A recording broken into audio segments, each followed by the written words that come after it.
चलो तुम्हें एक कहानी सुनाता हूँ।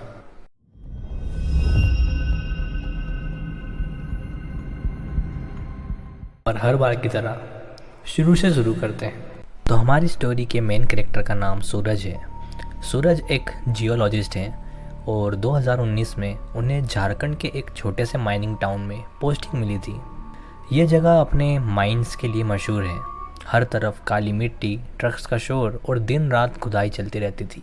सूरज को रहने के लिए एक गवर्नमेंट गेस्ट हाउस दिया गया था जो माइन के बिल्कुल पास में था। घर से निकलते ही दूर तक काली काली धूल उड़ती नजर आती।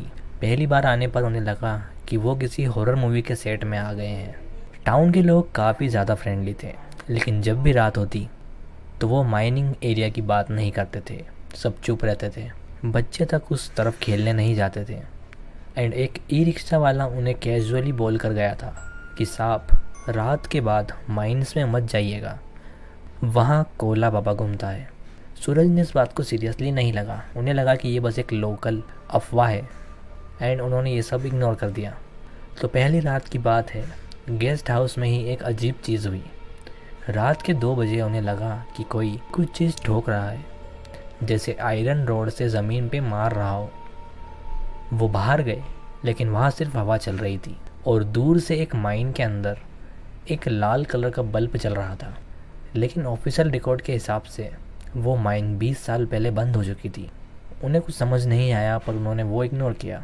अगले दिन उन्होंने माइन इंस्पेक्टर से पूछा, तो उन्होंने हंसते हुए कहा कि अरे, ये सिर्फ लोगों की कहानी है। वहाँ एक बड़ा एक्सीडेंट हुआ था, कई मज़दूर अंदर दब गए थे। तब से लोग बोलते हैं कि उनकी आत्मा अभी भी वहाँ खुदाई करती है। उसमें से सबसे मशहूर है कोला बाबा। एक शाम वो क्यूरियोसिटी में उस पुराने माइन के पास गए एंड एंट्री गेट पे एक बड़ा सा लॉक लगा था, लेकिन अंदर से उन्हें आवाज़ आई कि अभी भी अंदर कोई हथौड़ा मार रहा हो।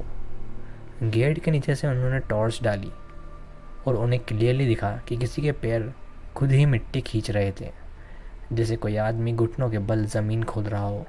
वो तुरंत वापस आ गए, लेकिन उस रात उन्हें नींद नहीं आई।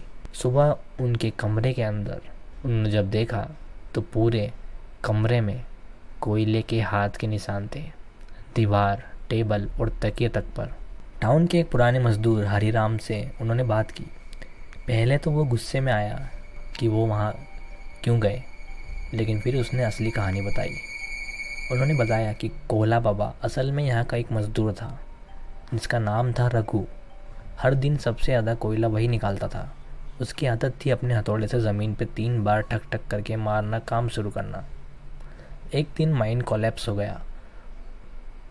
एक 2000 टन पत्थर उस पर गिर गया। जब रेस्क्यू हुआ तो उसकी बॉडी कभी नहीं मिली, सिर्फ उसका हथौड़ा मिला था। तब से लोग कहते हैं कि रघु कोला बाबा बन गया है। जो भी रात को उस माइन के पास जाता है उसे खुदाई करवाता है, और अगर कोई मना करे तो उसे वो जिंदा दफन कर देता है।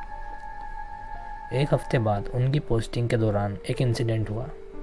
2 छोटे बच्चे गलती से उस पुराने माइन के अंदर चले गए।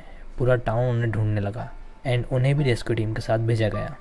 जैसे ही वो लोग अंदर गए, वो हवा एकदम ठंडी हो गई। टॉर्च की लाइट फ्लिकर करने लगी और अंदर से वही ठक ठक की 3 बार आवाज़ आ रही थी। एक जगह पर उन्होंने कोल्ड डस्ट में एक आदमी की शेडो दिखी।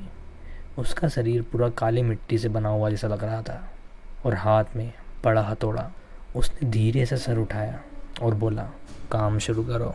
रेस्क्यू टीम के 2 लोग वहीं बेहाल हो गए एंड उन्हें लगा कि वो भी गिर जाएंगे।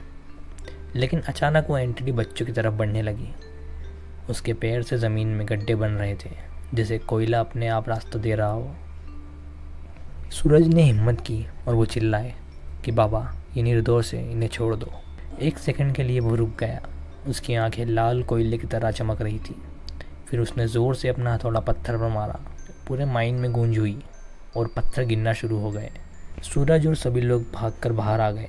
बच्चे बच गए, लेकिन अंदर से आखिरी बार उसकी आवाज़ सुनाई दी, काम अभी बाकी है। उसके बाद सूरज गेस्ट हाउस में अकेले थे। रात के 3 बजे उनके कमरे के दरवाजे पर एक बार फिर वही ठक ठक की आवाज़ हुई।